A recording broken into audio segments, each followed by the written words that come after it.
নমস্কার, আমরা Kalidas government ITI electric মেকানিক্সের দ্বিতীয় বর্ষের ছাত্র। আমি সুমন বিশ্বাস। আমি প্রীতম বিশ্বাস। আমি অভিজিৎ রায়। আমি সুমিত সরকার।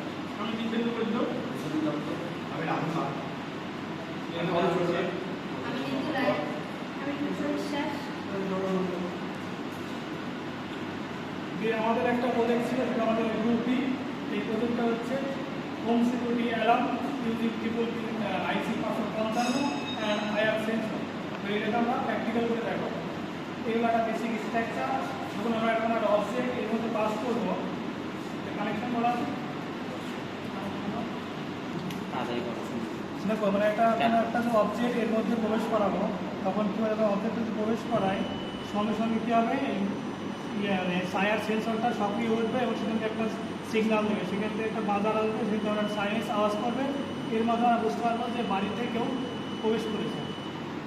যে আমাদের একটা প্রজেক্ট করতে আমাদের মোটামুটি যে কমেন্টগুলো লেগেছে, সেটা হচ্ছে আমাদের একটা বেসিক স্ট্রাকচার লেগেছে, একটা 9 ভোল্টের ব্যাটারি, একটা ব্রেডবোর্ড, একটা 1K রেজিস্টার, 10K রেজিস্টার, একটা ওয়্যার, একটা বাজার, একটা আয়ার সেন্সর এবং 5 আইসি লেগেছে। আর কিছু আর হচ্ছে 10 পজিবল একটা মানে ক্যাপাসিটার।